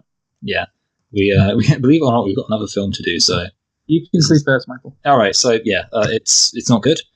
It's definitely not great, and it's probably not fantastic either. I know exactly where I'm going to put this. So I'm just going to put it between Tomb Raider and Batman v Superman. Below Tomb Raider, above Batman v Superman. Okay, yeah, so around the 4 out of 10 range. I think I'm going to be a bit more harsh on this movie. After watching this movie, I wrote this halfway through watching it. I said, it's like a child made this movie, Michael. This film was nominated for Worst Picture. It's like a little kid got some dinosaur toys. Like, rah, it's attacking the city. Oh, God. Little Jimmy's playing with his toys. Worst Picture, Worst Director, Worst Screenplay, and the Golden Raspberries. The Wikipedia line, which I loved as well. I got to share this with you. Criticism highlighted by film critics include the script's acting and directing. The script, acting. Yeah, sorry. I was doing that, yeah. But yeah, I got you, yeah. No, yeah. Yes. And that is all correct. Just so basically everything. The movie's plot is stupid in so many ways, and even if it wasn't stupid, it would just be a boring by the numbers monster movie.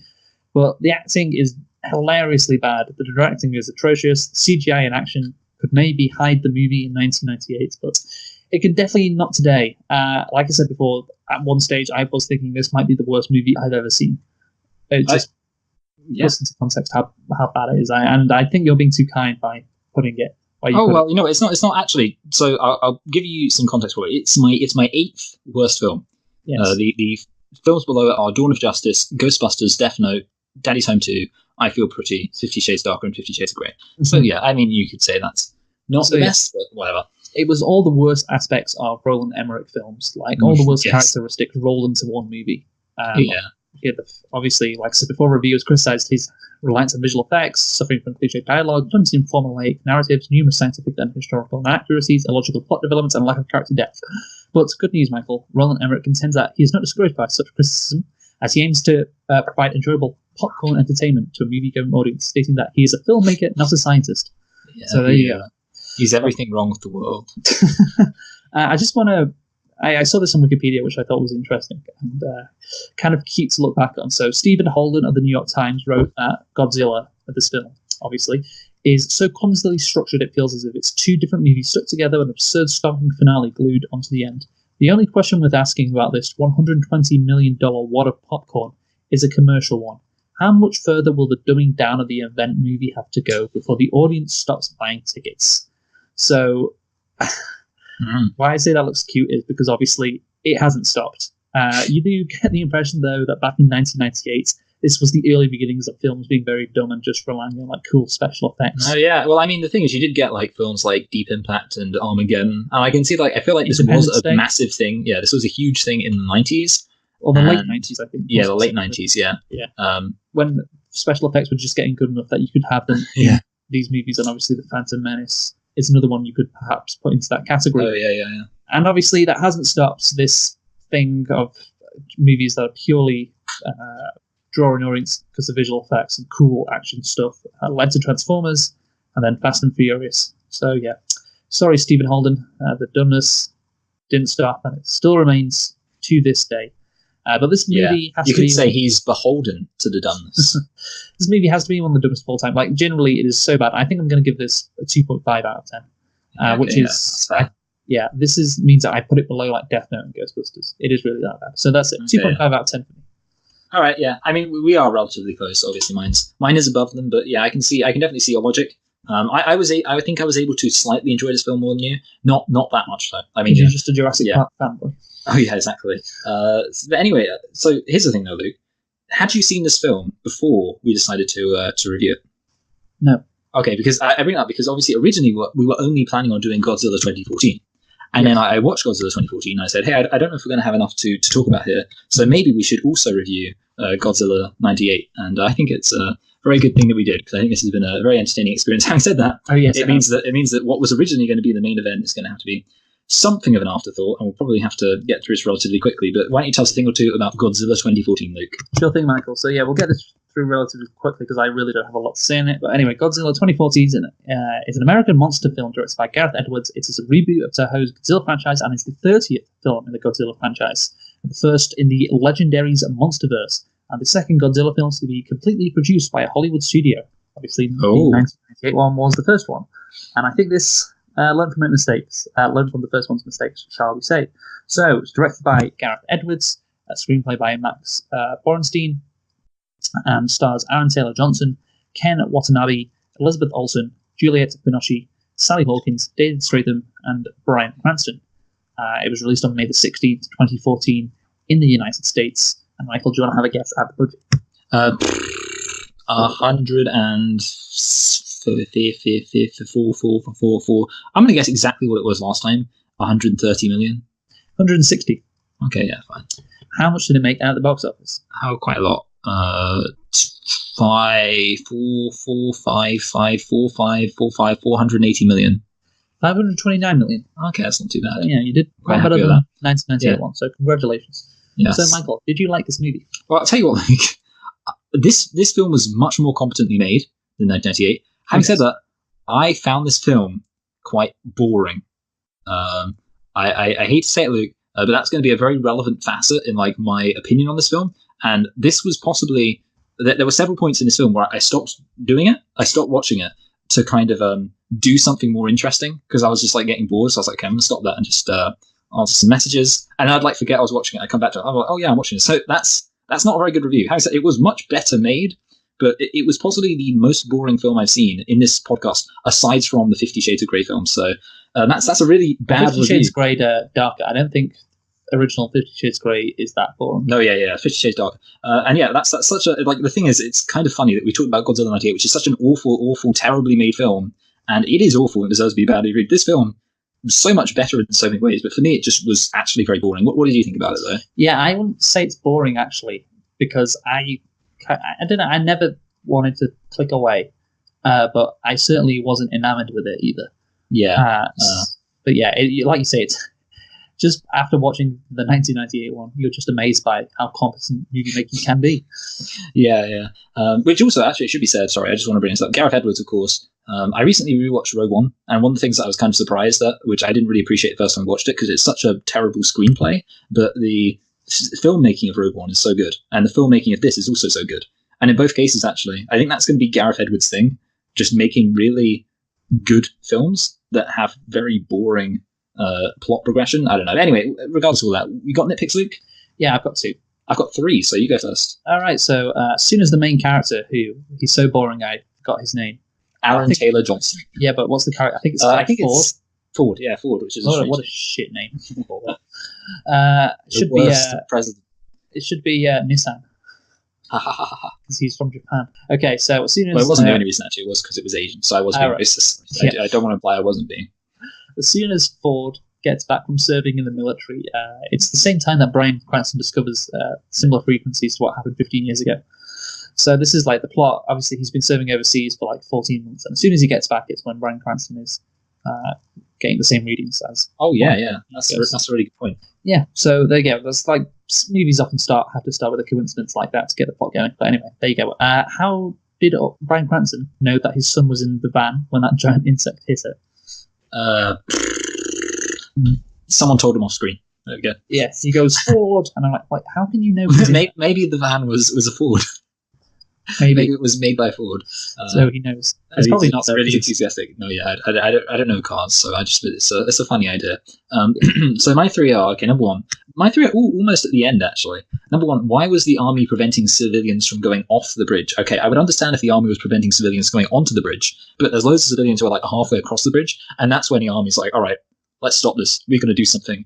Yeah, that's just compounding the issue. Number two, they're still really late into the film. They're still using stuff which, if taken out by an EMP, would kill people. Obviously, they're using these planes and these helicopters, and they're doing it against something which they know uses EMPs very readily. EMPs are kind of its thing, and every single time it happens, you just get these people like, "Oh no, my helicopters stopped working. I'm going to crash now and die." Probably should have anticipated this when I went out here up against something which uses EMPs. And finally, there are still people in skyscrapers so late in this film in places where we know the thing is. And you just get these people like in San Francisco and stuff like that, and they're like still in skyscrapers way later than they should be. I would think that's you got to be like, hey guys, everyone needs to evacuate from the skyscrapers because that's really just where you don't want to be. But anyway, apart from that, plot. Right? Yeah, that's what we're doing. I don't even know if we actually went through all the different things we have to discuss, but for me, it's just plot and then almost done. Apart from just a few comments. So, what have you got to say about plot? Actually, do you want to explain plot? I don't think you explained plot for Godzilla 98, but it doesn't matter. We explained what the plot was anyway, but explain. Yeah, exactly. Well, the plot of the Godzilla 98, in case you're wondering, is Godzilla comes to New York and fucks it up. For Godzilla 2014, it's actually a bit more complex. So what happens is Godzilla is awakened because another monster called Muto stands for. Do you remember what it stands for? Massive, undocumented. I think it's unidentified. Tajikistani. Massive, unidentified terrestrial organism. I think. Yes, there we go. You got it right. I think. So Muto comes back to life, and Godzilla's like, "Oh shit, I got to stop this," and so he goes and tries to stop it. And the film is just about the perspective of the characters on the ground trying to stop Muto and Godzilla as well. And I have a comment, just a really brief one. I think it shouldn't have started off with Godzilla as the hero already, because we all know, we've all seen Terminator 1 and Terminator 2, and Terminator 1 and Terminator 2 taught us a really good system. Terminator 1, you have the villain. Terminator 2, the villain comes back, and actually they're a good guy now. That's a really good system. So what they should have had is, you have your first film, Godzilla's the villain, and in the second film, there's a monster, and they don't know how to defeat the monster, so then they bring out Godzilla. But in this film, it's literally like Godzilla's just the hero pretty much from the beginning, apart from that moment where he causes a massive tsunami, but, these things happen. So basically, yeah. But I was kind of thinking, it's a bit weird in this Godzilla film. Godzilla isn't the villain. He's the good guy pretty much from the beginning. Yeah, so you're right. And it is very jarring when you're like, because you mentioned how in the previous film we don't see Godzilla. We see Godzilla 20 minutes in. In this film, it takes a while for us to see the monster, which I think is a good thing. I agree. No, it is good. I like that. Yeah, I think it's good that Godzilla is used sparingly because, like we've often said on this podcast, less is more. Yeah, and actually, I should say, because I said the film was boring, and I really need to make sure that nobody thinks that I was just sat there going, "Oh, this is boring. We haven't even seen the monster yet." I found the beginning of the film much more entertaining, and it was when the monster showed up I started to get a bit more, not. And again, I'm not going to say this was horrendous, but I started to get a bit more disinterested. And then the creature shows up. It's not even Godzilla, and you're like, "Oh wow!" And that's that's a kind of a good thing. You're like, "Oh wow," it's something, and it's actually, I think I checked this. It's not even a monster from the established Godzilla canon. This was completely invented for this film, which I think is kind of bold. Yeah, no, it's bold, but like I think we've said again on this podcast, if creating new things, it's good as long as it's a good idea. And I think this was a good idea.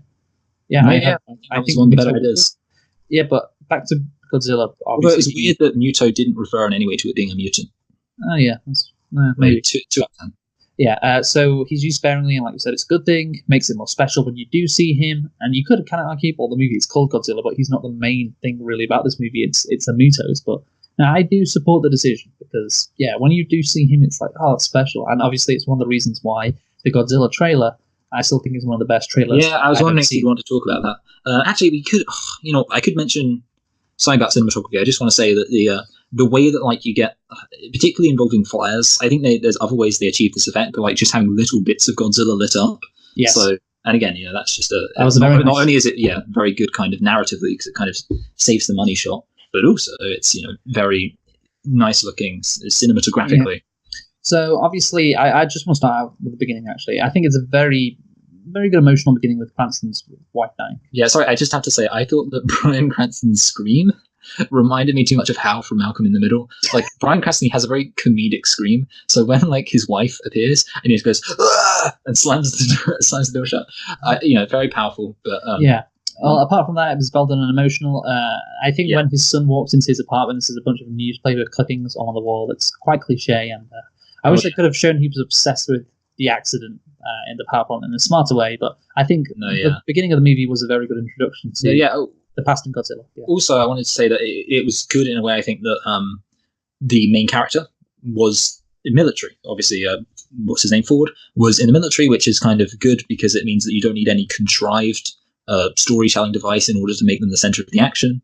Because obviously they're going to be center of action. So I thought that was a kind of good system rather than having it be stupid. Here's the thing though with Ford getting involved in the action. I didn't put this in a nitpick because I just think this is a massive issue.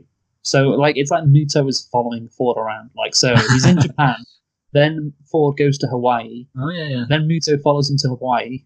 Then he goes to San Francisco to be with his wife. Then Muto goes to San Francisco with another Muto, and it's just like what?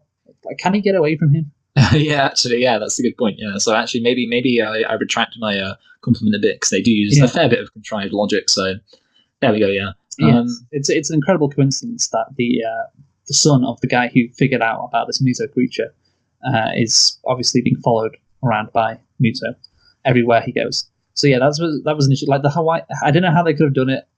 So yeah, it's a big issue that I don't think I don't really see as Godzilla though. Yeah, I don't really see a solution to. But just about the plot in general. And you mentioned it before, obviously, that when you're expecting it to be Godzilla at the power plant, it's actually not. It's another monster. And the first time I watched that, I was surprised. I was like, oh, wow, this is not what I expected. And it subverted my expectations in a good way. And it's another monster. And I think it's good because it makes Godzilla like the good guy. He can kill it. So, it's entertaining to see two monsters fighting instead of Godzilla just fend off a bunch of people shooting guns at it, which was obviously the issue in the 1998 version. And he, like I said, he doesn't have to be the bad guy. Godzilla can be the hero, killing this evil monster. But who's going to be the hero in King Kong vs. Godzilla? Oh, we'll just have to find out. I think it's going to be like a monster civil war. We're going to have two people. Godzilla's going to be like, I think we should register with the government as monsters. King Kong's going to be like, we need the freedom to fight in cities. Godzilla is like, you're pulling your punches there. At the end, it's going to turn out that Muto was secretly manipulating them. Okay. And he's like, I wanted you to fight each other. I have another thing to say about the cinematography. I really dropped the ball by not bringing up both things I wanted. I just want to say that some of the shots of the destruction were really good. Like in particular, the scene where I think it's in Las Vegas, they go into a room and and like the wall is missing, and then you just get a shot of like all of the destruction. Thought that was really good. Apart from that, the only other thing I actually wanted to say, I'm getting into the more kind of much more general things, but I mentioned before with the 1998, my one positive, or not my one positive, but a major positive I said was, it was kind of nice that Godzilla was small because it made it sort of more like comprehensible, like the things were happening, and it was like, okay, so it's like, because I like Jurassic Park because Jurassic Park is like the dinosaur is sort of on their level, and it's like it's actually looking at them and it's going to get them and things like that. And that's kind of more emotionally impactful to me than just having, like I said, a giant foot moving past somebody. And basically, in this, the Godzilla is huge, and Muto is huge, and it kind of like for me takes something away from it because it's like it doesn't even notice they're there. I don't know. What do you think about that? No, I think that's a good point. Yeah, I don't really care about its size as much as you. That's what she said. Yeah, I knew there was going to be that kind. I mean, I do think that there's something quite special about you mentioned before with the cinematography and the flare shots when just the scale of Godzilla is realized. I think that's pretty cool. Yeah. I think it can be an interesting kind of concept, but I think the problem is it creates a lot of issues of like how well you can execute that, because obviously it's a cool idea and anything. You know, his reveal, Godzilla's reveal, it's good because it comes out of nowhere again. It's like all of a sudden it's like, oh, Godzilla's here. I'm not sure about his motivations though. Like he's trying to restore balance by killing the Mutos. I don't know why he has that motivation. Like he's some sacred guardian or protector of Earth. But whatever. Yeah, well, it was said that he would restore balance to the Mutos, not join them. Also, I just want to comment on how like smart this movie was in terms of getting the fighting to be in San Francisco. Obviously, the movie has to be American-centric, so they have to fight somewhere in America. And obviously, it was in the Philippines. That's where the Mutos were, and they took it to America to be examined. And they just dumped it in a nuclear waste facility, which I don't know if they do that, but whatever. I can kind of believe that because they thought it was useless, maybe. And so, yeah, that's why that Muto is in America, and that's why that Muto is going across to America. It's not just like Muto knew where all the white people were. Yeah, and the Muto who was in America is much bigger than the other Muto because he's been feasting on nuclear waste, and it's just like details like that. It's like, oh, this movie's just really smart in more ways than I expected. Yeah. I don't know, it's almost like the people making it had actual passion for the source material and they wanted to tell a good story with it. Well, actually, because it's the Mutos, maybe not. Oh yeah, that's true. Actually, yeah. Kind of undercut. They had a passion just smart. for concept. Yeah, they just know what they're doing. Oh, yes. They put in effort. Yeah, so no, it all happens in a really organic way, and it's really smart. I was like, I'm impressed with this. I was impressed. So it's a good this movie. I think we should talk about the characters there, because I think you mentioned you were bored, and I think I understand one of the reasons. The characters in this movie. So they're grounded. They are not dumb. They are smarter by about quadruple than the Godzilla movie in 1998, but they are not interesting. Like the general, he doesn't seem ridiculous, but he's not interesting. None of the characters are that quite interesting. Like the main character is just generic good guy who's served in the army, and he's got a wife who's a nurse, and they love their kid. Wow, how interesting! Yes. And it's a lot like World War Z, Brad Pitt's character in that. I don't know if you've seen it, but basically he's literally just like he's like an ex-military, and he's got a kid, and he loves his kid, and that's it. Yeah. That's the plot. I love my kid. Well, So the Japanese doctor, you could argue he's a bit of a stereotype. Like the Asian guy who's wise, magic Asian. Yeah, and all into like the nature and that. But I think you need a character like that because of Godzilla's Japanese origins. Although, let's be honest, if you're going to have a character like that, it should be Ian Malcolm from Jurassic Park. And you should go, you think you can control Godzilla, but you can't. Yeah, no, he was very similar when he was talking to the general about nature. You can't control nature. So a very similar kind of theme there to Ian Malcolm. So I just want to say that's probably why the movie was boring. I agree. I do think the first hour was good.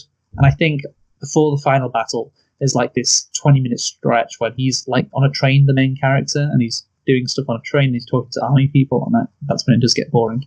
Oh yeah, like that action scene where like I think it's literally the one that you're talking about when they're on the train, and it also features the scene of him like jumping off of a really high height into this water. And okay, fine, I know you can't survive that, but it was pretty silly. Okay, I think we should talk about the final battle. Yeah, okay, so it was good. Most importantly, he fucking held Muto's head open and atomic breathed down his throat. That was the highlight of the whole film. So fucking cool. That was literally that was the best moment of the film by a considerable margin. And to be honest, if there's any moment in this film I would have any enthusiasm to see again, it would be just that moment. Yeah, GIF. It's moments like that when you're just like, that's so cool. And it's like, there's just nothing else. That's the only emotion, or that's the only thought in your head. It's like when I was watching Endgame, and this is a spoiler for Endgame, in the final battle, when Ant-Man... Tony Stark dies. Ant-Man becomes Giant Man. Yes, that also happens. Ant-Man becomes Giant Man and just punches this massive alien spaceship out of the sky. And I was just like, that's just so cool. I imagine... Or, credit where it's due, in The Last Jedi, when she hyperdrives through that ship. Yeah. Even though that does break the rules of the hyperdrive. But, it's still cool. Another just cool moment. Or in Peter Jackson's King Kong, when he fucking snaps his. Yeah, exactly. You know what I'm talking about. So Yeah, cool. when he just snaps the T-Rex's mouth. It's just like great. That's just so cool. That's all you can say about that.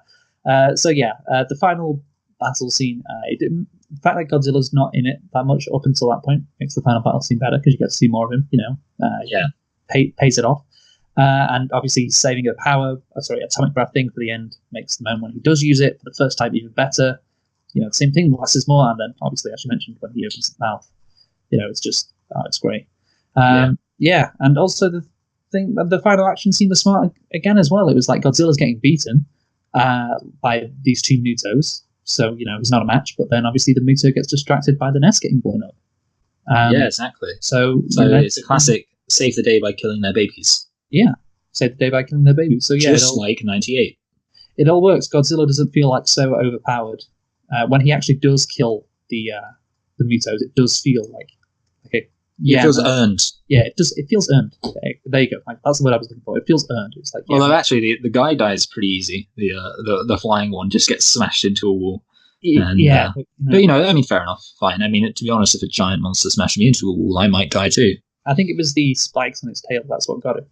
Yeah, poor thing. Yeah. Did the army guys know about the nest, by the way? They did, but they said they weren't going to report on it because I'm trying to pretend that I'm trying to do my 98-14 crossover. They said they're not going to report on it because she's not ready to be a reporter. That's what they said. Anyway, lastly, just obviously when Godzilla wakes up and slithers out into the sea, would Earth say Godzilla is a hero, or would it be a case of... I wouldn't. Well, it's like, I remind you of Batman v Superman. Batman and what's that guy again? Zod. Zod. They're killing a load of people in Metropolis, and then somehow Superman's the hero. And we both said, I'm not sure it'd go down like that. I'm not sure the people of Earth would be that happy. They're literally like, Godzilla. I mean, the thing is, I think that you would get people who hated Godzilla, and that would maybe be kind of almost more interesting, because then it would be like, it's like the classic scene in Spider-Man where everyone goes, he stinks and I don't like him. Yeah, well, they don't know that Godzilla showed up out of nowhere. They don't know the backstory to Godzilla unless they've been told on the news. Maybe they have, but that wasn't shown. So yeah, I don't really think they think he's a hero. They'd be like, oh shit, well, hopefully he never bothers us again. But yeah, that is that. That is all I have to say on Godzilla 2014. Yeah, I have something which I was going to bring up, which is kind of the idea of this cinematic universe. I want to say one thing really. Okay, so you were talking about how it's kind of interesting the scale of these things, and I was thinking about how the main, I think, way that these films could work is with an appeal to what's called cosmic horror. Now, do you know what cosmic horror is, Luke? No, Michael. It comes from the works of H.P. Lovecraft, and basically the idea of cosmic horror is that what's so yeah. I'm glad you know him. What's so horrific is the idea of Jews. No, what's so horrific is the idea of these things who are so powerful that we are literally irrelevant to them. Yes.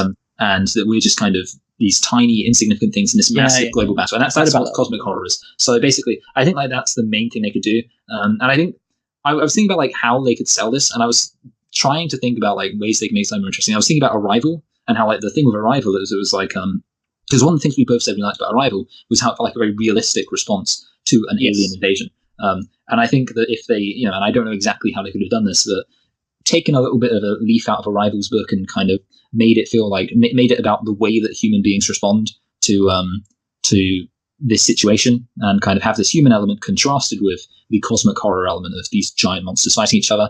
And that's the main thing I wanted to say, basically. Okay, yeah, no, that's a good point.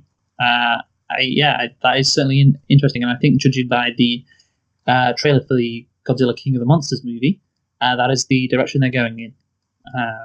Certainly by what I saw in that trailer, which brings us on to the predictions for Godzilla King of the Monsters. What do you think the score is going to be on Rotten Tomatoes, Michael? 79. 79. So I think it's going to be lower. I was going to go for mid-60s. So okay, that's fine. Yeah, I'll go for... I'm probably wrong. 67%. So let me just type that in. Michael is predicting 79. Oh wait, sorry, look, I just remembered something I wanted to bring up about Godzilla. I actually spent ages working on this, so I need to bring it up. Okay, so this is a fun bit of maths I did. So there's a bit where somebody says, what the bomb we have here will make the bomb we dropped in 1954 look like a firecracker. And I thought to myself, how powerful would that bomb need to be?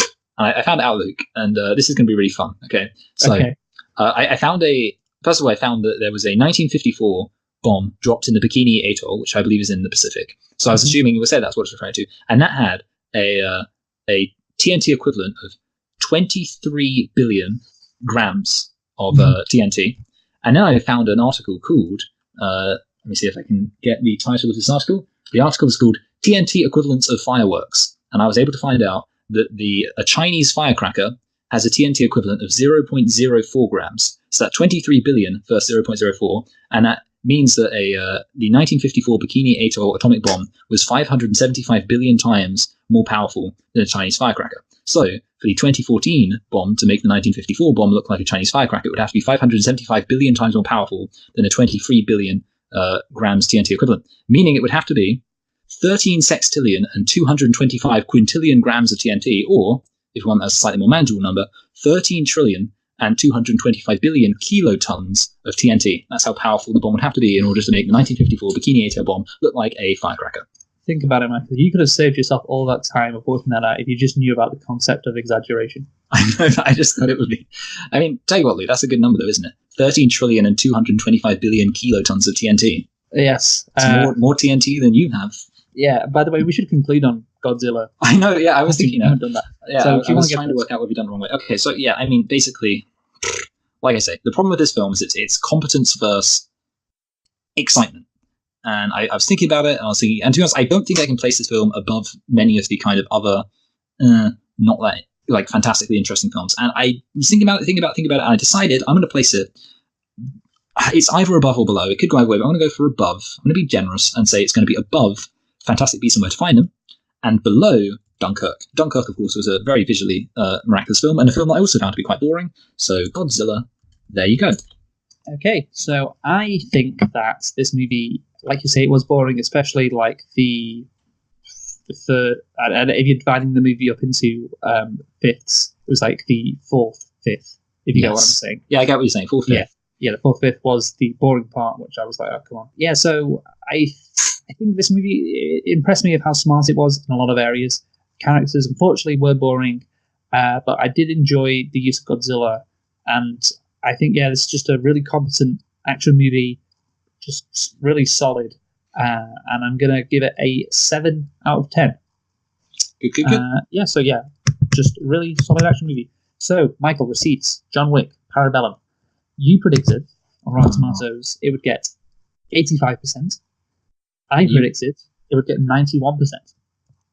So that means if the score was 88%, we would be tied. The score's 88%. And wouldn't you know it, Michael? The score wasn't 88%. It was 89%, which means I just managed to eke out the victory, and I have won. Yeah, well, Luke, have you seen this score for Aladdin, though?